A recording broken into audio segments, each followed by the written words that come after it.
Assalamualaikum. Hari ini saya nak cadangkan sesuatu yang boleh membuat perubahan yang besar kepada hidup kita.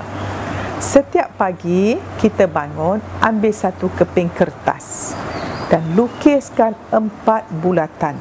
Tulis dekat bulatan tu minit saya, hari saya, minggu saya, bulan saya.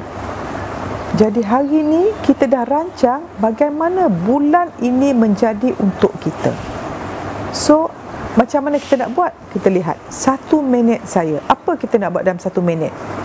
Banyak orang kata, alah, give me a minute, macam sekejap. Sebenarnya tidak. Cuba perhatikan sekarang. Saya sedang senyum kepada anda. Cuba kira berapa lama saya ambil masa.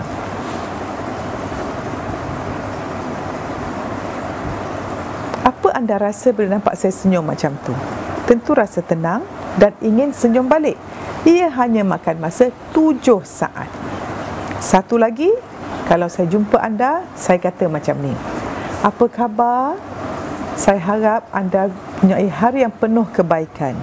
InsyaAllah hari ini kita bekerja dengan baik dan kita solat tepat pada waktu dan kita tentukan segala yang kita lakukan pada hari ini penuh kebaikan dan kita niat kerana Allah supaya apa yang kita lakukan di tempat kerja akan memberi kebaikan kepada keluarga kita yang kita tinggalkan di rumah.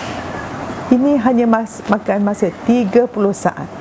So bayangkan, saya senyum 7 saat, bercakap 30 saat dan mesej yang saya sampaikan telah membuka minda dan persepsi orang yang berada di depan saya. Jadi, para pendengar dan penonton sekalian, kita jaga bulatan pertama 1 minit kita, niat dan kita buat perancangan.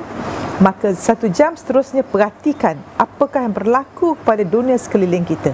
Tentunya semakin baik. Dan kita lihat pula pada hari kita hari itu, saya yakin akan sangat baik dan bahagia kerana kita telah meningkatkan kesedaran kita dan orang sekeliling kita. Dan apabila di pejabat kita tenang, kita balik ke rumah, kita akan bahagia kerana orang yang bahagia di pejabat akan bahagia di rumah. Dan orang yang bahagia di rumah, bahagia di pejabat. Dan bayangkan kalau setiap hari kerja seronok, 1 minggu seronok, apa lagi sebulan dan setahun dan seterusnya. Sama-sama kita buat 4 bulatan dan buat keputusan atas kita punya sikap, kita punya tabiat dan disiplin yang akan kita jalankan. Assalamualaikum.